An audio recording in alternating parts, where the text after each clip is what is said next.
जय श्री कृष्ण मित्रों, शिव शक्ति ज्योतिष अनुसंधान परिवार में आप सभी का स्वागत है। आज हम आपको गुरु अष्टक वर्ग के बारे में बताएंगे और इसका फलादेश कैसे करें। फलादेश के बारे में आज आपको हम सिखाएंगे। पिछली कक्षा में मैंने आपको सूर्य, चंद्र, मंगल, बुध सबके अष्टक वर्ग निकाले और बताए, उनका कैसा फल होता है, कहाँ कैसे फल देंगे, इसके बारे में बताया। आज आपको गुरु अष्टक वर्ग के बारे में बताएंगे। गुरु अष्टक वर्ग में जो गुरु है, आपको पता ही है, गुरु ज्ञान का है, बुद्धि का, संतान का, और धर्म है, चिंतन है, मनन है, धारणा, समाधि, सत्कर्म है, चरित्र है, उपदेश है, न्याय, न्यायालय, आश्रम, यज्ञादि, ये सब का विचार हम, संतति है, इन सब का विचार हम गुरु से करते हैं।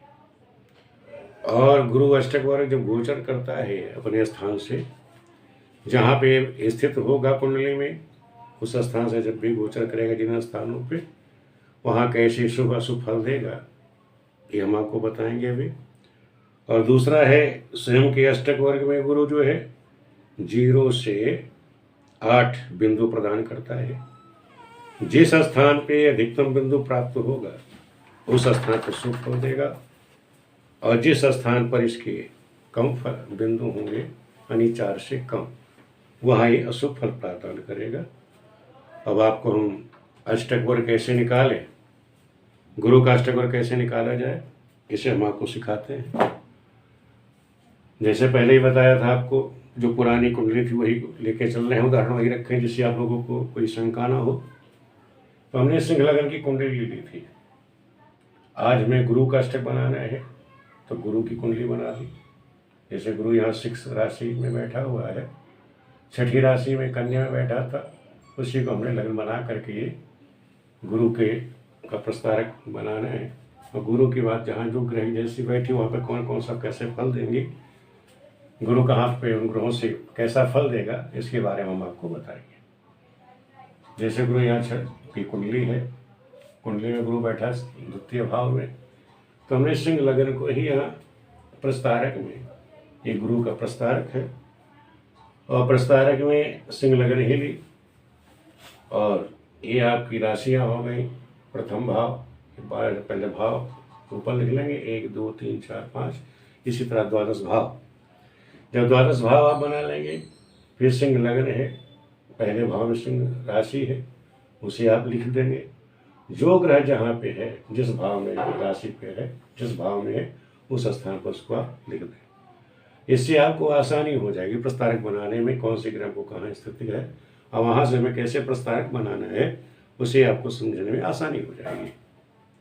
जैसे अब हम गुरु का है, सर्वप्रथम हमें लग्न है। अब जहाँ पर बृहस्पति बैठा है, जैसे बृहस्पति है, अब यहाँ से ये जहाँ जहाँ कहाँ कहाँ पे शुभ अंक देगा वो हमें देखना है। अब ये है कि लग्न, पहले हमने लग्न यहाँ लिख दिया है, तो हमें लग्न में अनेक गुरु, ये लग्न हो गए, ये गुरु। अब लग्न से गुरु कहाँ कहाँ शुभ अंक देगा, लग्न से कहाँ कहाँ पे शुभ अंक दे रहा है वो हमें देखना है। कहाँ कहाँ दे रहा है, 1 2 4 5 6 7 9 10 11, इन बिंदुओं पे जो है गुरु शुभ अंक दे रहा है। अब हमें देखना है लग्न से, जहाँ लग्न में है, लग्न हमारी है जहाँ गुरु बैठा हुआ, लेकिन लग्न जो गोचर किया, हमारी मेन लग्न ये है, यहाँ लग्न से गुरु कहाँ कहाँ शुभ अंक दे रहा है। तो लग्न में सिंह लग्न है, तो जहाँ पे लग्न है वहाँ पे 1 अंक दे रहा है, तो 1 लगे लगा दीजिए। दूसरे स्थान पर 1 अंक दे रहा है, यानी जहाँ पर गुरु बैठा हुआ है कन्या में, वहाँ पे भी 1 अंक ये शुभ अंक दे रहा है। फिर 4 में दे रहा है, 4 पर निशान लगाए, चौथे भाव में, पंचम, 6 7 9 10 और 11, इन स्थानों पर लग्न जो है शुभ अंक दे रही है। इसका क्या मतलब ये है कि लग्न से गुरु जब इन स्थानों पर गोचर करेगा तो वो शुभ फल देगा। अब इसी तरह शनि का आप देख लीजिए, शनि बैठा हुआ है, मीन का है, यहाँ। अब ये यहाँ से कहाँ कहाँ शुभ, अभी शनि यहाँ बैठा हुआ है। अब यहाँ से जब जहाँ शनि बैठा हुआ है, यहाँ से गुरु जब गोचर करेगा, ये रहा शनि। अब यहाँ से गुरु कहाँ, शनि के स्थान से गुरु कहाँ कहाँ पे शुभ अंक देगा वो हम आपको बता देते हैं। तो शनि बैठा है यहाँ मीन का, इस स्थान से तीसरे 1 2 3 तीसरे स्थान पर शुभ दे रहा है। 4 5वें स्थान पर शुभ अंक दे रहा है। 3 4 5 6 7 8 9 10 11 12, यानी जहाँ शनि बैठा है वहाँ से गुरु कहाँ कहाँ शुभ अंक देगा, शनि के उसमें ये स्थान हो गया। इसी तरह गुरु का गुरु में, अब जहाँ गुरु बैठा हुआ है, जैसे हमने प्रस्तारक बनाया, अब इसमें गुरु कहाँ कहाँ गोचर करेगा तो शुभ अंक देगा।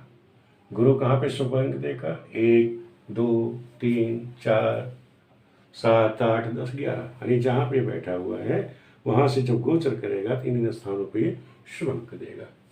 जैसे गुरु बैठा हुआ है यहाँ पे दूसरे भाव में, कुंडली में दूसरे भाव में है, और प्रस्तारक में अपना अलग नहीं माना जाएगा। इस स्थान से गुरु जहाँ बैठा वहाँ पे दे रहा 1 अंक, फिर दूसरे, तीसरे, चौथा, 5 6 7 8 9 10 और 11, इन स्थानों पे गुरु है जो गोचर जब करेगा तो यहाँ शुभ अंक देगा। इसी प्रकार मंगल का क्या है, मंगल यहाँ बैठा हुआ है, ये मंगल बैठा हुआ। मंगल से जब भी ये बृहस्पति गोचर करेगा तो किन किन स्थानों पर ये शुभ अंक देगा।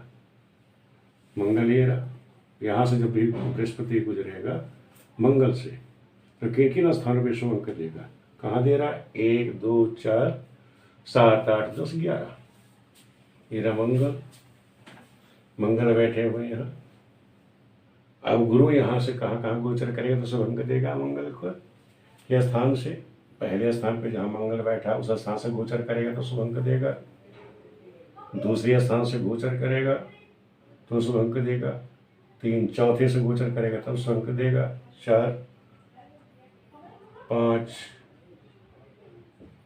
6 7 8 9 10 और 11, यानी कि मंगल जहाँ बैठा है वहाँ से गुरु जब गोचर करेगा 1 2 4 7 8 10 11 तो वहाँ पे ये शुभ अंक देगा, उन स्थानों पे शुभ अंक देगा। और जहाँ पर नहीं दे रहा वहाँ से अशुभ फल देगा। इसी प्रकार हम सूर्य का निकाल लेते हैं। सूर्य ये बैठा हुआ मकर का यहाँ, और हाँ गुरु से पंचम बैठा हुआ।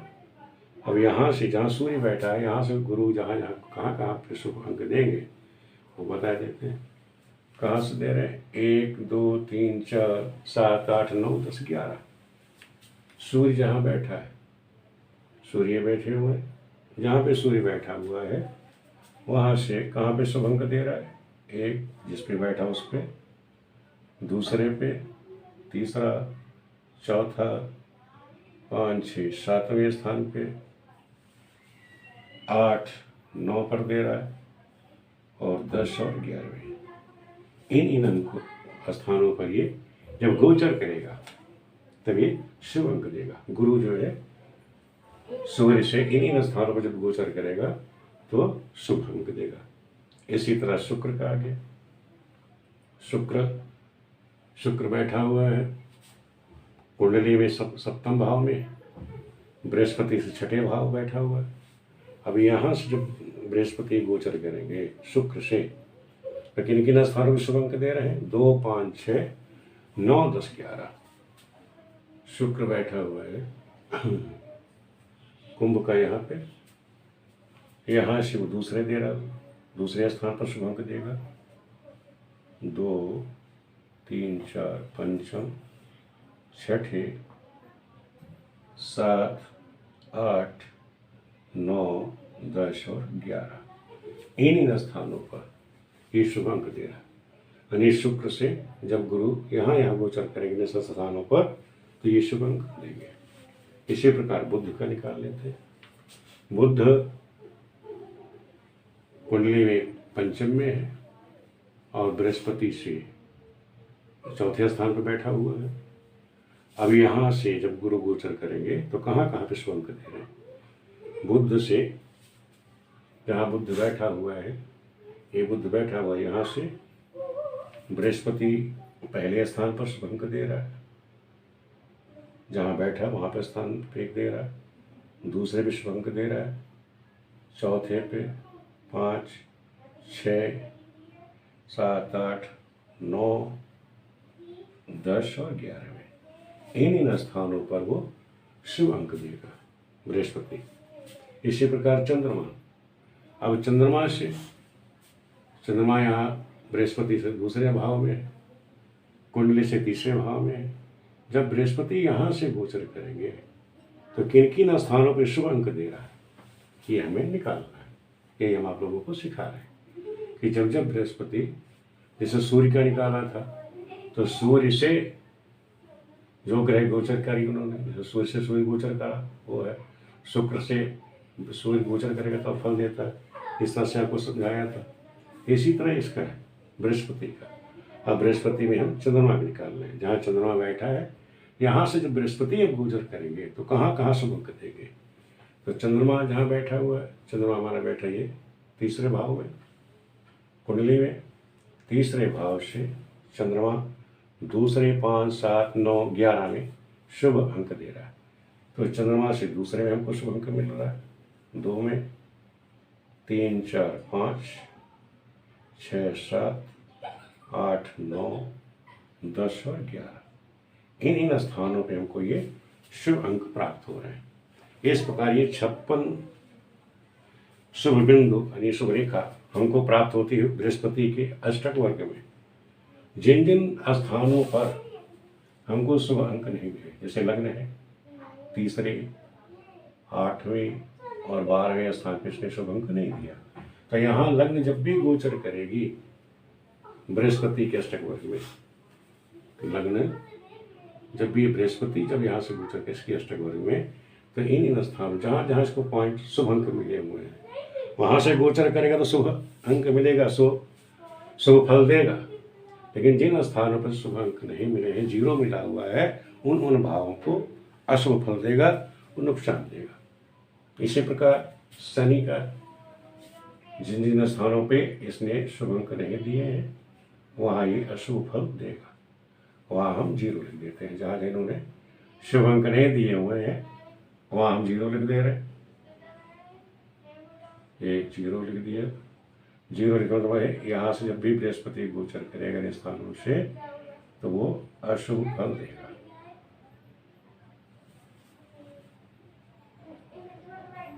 ये आपका हो गया। इन स्थानों से जब भी बृहस्पति ने गोचर किया तो अशुभ फल देगा। अब हमें निकालना है, अब आप ये समझ लें कि हर भाव में सभी ग्रहों ने कहाँ कहाँ कितना अंक दिया है उसकी गणना कर लेते हैं। जैसे प्रथम भाव में हमको 5 अंक मिले, द्वितीय भाव में 4, तृतीय भाव में 5 अंक मिले, चतुर्थ भाव में 6, पंचम भाव में 4, छठे भाव में भी 4, सप्तम भाव में 4 अंक मिले, अष्टम में 5, नवम भाव में 6 बिंदु और दसम में 3 और 11, 12 में 5 ये शुभ अंक हमको प्राप्त हुए। अब ये है कि गोचर में कि जब प्रथम भाव से जब भी बृहस्पति गोचर करेंगे, गुरु का अष्टक है, अरे गुरु जब लग्न से गोचर करेगा जहाँ 5 बिंदु हैं तो यहाँ पे शुभ अंक मिलेंगे। कहने मतलब ये है यहाँ पे ये शुभ अंक दिखा जाएगा। और कौन कौन से ग्रह यहाँ शुभ अंक देंगे? जिन्होंने इसको अंक दिए, लग्न, शनि, सूर्य, बुध और चंद्र। ये भी जब भी यहाँ से गोचर करेंगे लग्न से बृहस्पति के अष्टक वर्ग में, वो भी शुभ फल देंगे। बृहस्पति तो देना है, अब सभी ग्रह देंगे, लेकिन जिन्होंने यहाँ 0 अंक दिए ये गोचर करेंगे लग्न से तो अशुभ फल ही देंगे। प्रथम भाव से जब गोचर करेंगे तो अशुभ फल देंगे। अब दूसरा समझ लीजिए, जैसे दूसरे भाव में जहाँ बृहस्पति बैठे हुए वहाँ हमको 4 मिले हुए, 4 बिंदु का मतलब हो गया मिश्रित फल मिलना है, शुभ अशुभ दोनों मिलना है। जो सफलता तो मिलनी है लेकिन वो संघर्ष के बाद मिलनी है। 4 का मतलब संघर्ष के बाद हमको सफलता मिली। जैसे यहाँ पे लग्न ने दिया बृहस्पति, सूर्य, बुध ने यहाँ अंक दिए हैं। यानी जहाँ गुरु बैठे हैं, जहाँ से ये ग्रह गोचर करेंगे, लग्न है, गुरु है, सूर्य बुध गोचर करेंगे, तो इनका शुभ फल होगा उस स्थान पर। और का शुभ फल है ये, लेकिन है मिश्रित है कि जो भी और भी ग्रह है वो अशुभ ज़्यादा नहीं करेंगे। जो अशुभ जीरो भी दिया है, लेकिन यहाँ पे 4 अंक हैं। 4 अंक मिलने से जो अशुभ ग्रह हैं, जिन्होंने बिंदु नहीं दिया है, तो वो भी ज़्यादा वहाँ अशुभता नहीं दे पाएंगे।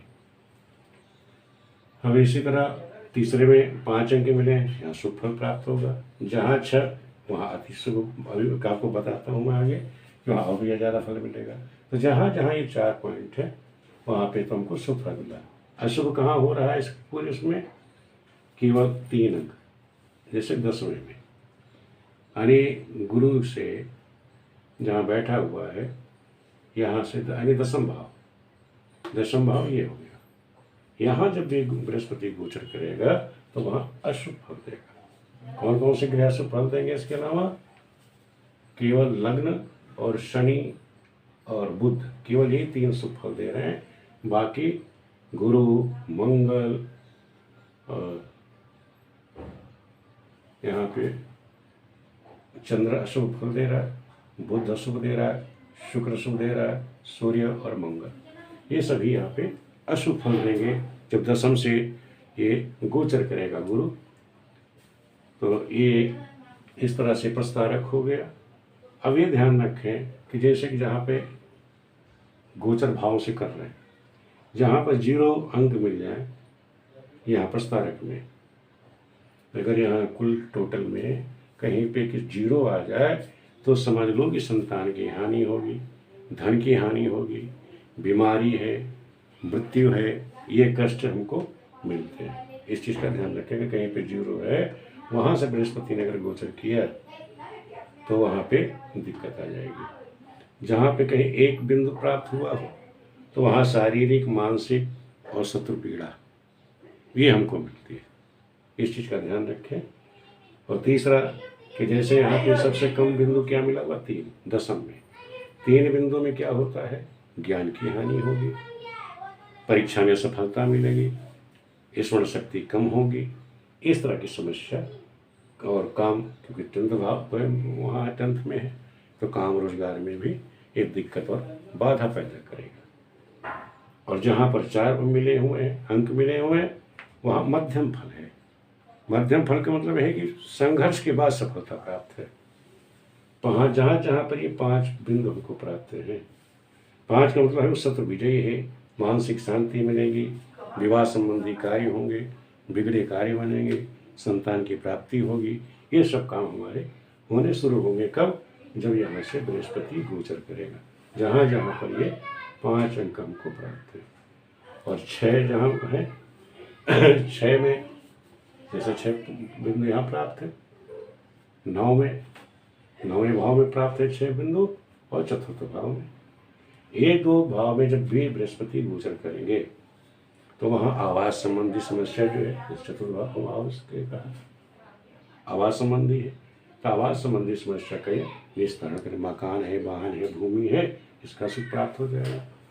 9th आपका भाग्य का है, भाग्य है, धर्म है, स्मरण शक्ति है, धर्म का कार्य है, स्मरण शक्ति है, भाग्योदय होना है, इन सब की संपत्ति है, वाहन है, इन सब में ये आपको सफलता दे देगा। जहाँ 7-8 पॉइंट मिल रहा है वहाँ नौकरी में उन्नति है, भाग्योदय संबंधी कार्य हो जाएंगे, पुत्र का सुख प्राप्त होगा, वैभव में बढ़ोतरी होगी, समाज में मान सम्मान प्राप्त होगा। इस तरह के फल हमको ये ग्रह, ये जो शुभ अंक के अनुसार हमें सभी ग्रह देते हैं। जैसे आपको प्रस्तारक बताया था, सूर्य पिता का कारक, अगर वो 0 अंक पे होगा तो वहाँ पिता संबंधी परेशानी देगा, पिता को कष्ट, शारीरिक 1 अंक है तो सब शारीरिक कष्ट उनको दे देगा। चंद्रमा मन का है, माँ का कारक है, तो माँ को परेशानी दे देगा। तो यहाँ जैसे बृहस्पति हम जानते हैं संतान का, बुद्धि, ज्ञान का कारक है, तो उनसे संबंधित कष्ट देगा। तो जो ग्रह जिसके कारक हैं, सूर्य से आत्मा लग्न का पिता कारक था, पिता संबंधी हो गया, चंद्रमा माता का था, मन का था। मकान वाहन का कारक है, वो वहाँ दिक्कत देगा। मंगल भाई का है, आपको बताया था भाई का है। पराक्रम का है तो वहाँ उस संबंधी है, उसमें दिक्कत देता है। बुद्ध जो है व्यापार का है, बुद्धि का, ज्ञान का है। तो जो चीज़ का जहाँ ग्रह है, अगर कम पॉइंट उसको अंक मिले हुए 4 से कम है तो समझ लो कि वो वहाँ पे अशुभ है। और जब 4 से ज़्यादा शुभ अंक मिल रहे हैं तो समझ लो वो शुभ फल देगा। और 4 ही मिले हुए हैं तो समझ लो कि संघर्ष के बाद उसको सफलता मिलनी है, ये निश्चित है, इसमें कोई दो राय नहीं है। तो इस तरह हम गोचर निकालते हैं, एक गोचर का फल है। यानी गोचर सूक्ष्म कैलकुलेशन आपको बताई दी थी कि एक राशि के यानी जो 30 डिग्री है, एक भाव हमारा 30 डिग्री का है, उसके हम 8 भाग कर देते हैं। लग्न का बताया था कि कुल 15 मिनट में, यानी 15 मिनट में कौन सी ग्रह क्या स्थिति, जैसे प्रश्न कुंडली आ जाती है, कोई पूछने आ जाता है हर 15 मिनट में, तो आप बता सकते हैं 15 मिनट के बाद कौन सी ग्रह गोचर कहाँ कर रही है और उसका क्या फल होगा। तो आपका जो कैलकुलेशन एकदम सटीक है, तो आप एकदम सटीक फल कहेंगे, अगला संतुष्ट होकर जाएगा। आप कहीं कोई गलती नहीं करेंगे, आप पूरा कैलकुलेट करके बोल रहे हैं, कोई हवा में तीर नहीं मार रहे हैं। जैसे लोग हवा में तीर मार देते हैं, ऐसा होगा वैसा होगा, ऐसा नहीं। ये अष्टक वर्ग हमारा पूर्ण कैलकुलेशन पर आधारित है और ये सही और सटीक जानकारी सबको देता है। तो इसलिए इसका ज्ञान होना हर ज्योतिषी को, हर देवज्ञ को अनिवार्य है। इसके द्वारा हम सही सटीक सबको ज्ञान दे सकते हैं। यदि आप सभी लोगों को ये वीडियो पसंद आ रही है तो इसे लाइक करें, सब्सक्राइब करें और लोगों को भी प्रोत्साहित करें कि इसको देखें और सीखें कि सही देवज्ञ बनने के लिए, ज्योतिषी बनने के लिए अनिवार्य चीज़ क्या है। जब तक आप इसका सही ज्ञान नहीं होगा तब तक आप सही विश्लेषण नहीं कर पाएंगे, सही किसी को राय नहीं दे पाएंगे। तो इसलिए आपको अगर वीडियो पसंद आ रही है सब्सक्राइब करें, बेल आइकन दबाएं। वीडियो देखने के लिए आप सभी लोगों को बहुत बहुत धन्यवाद।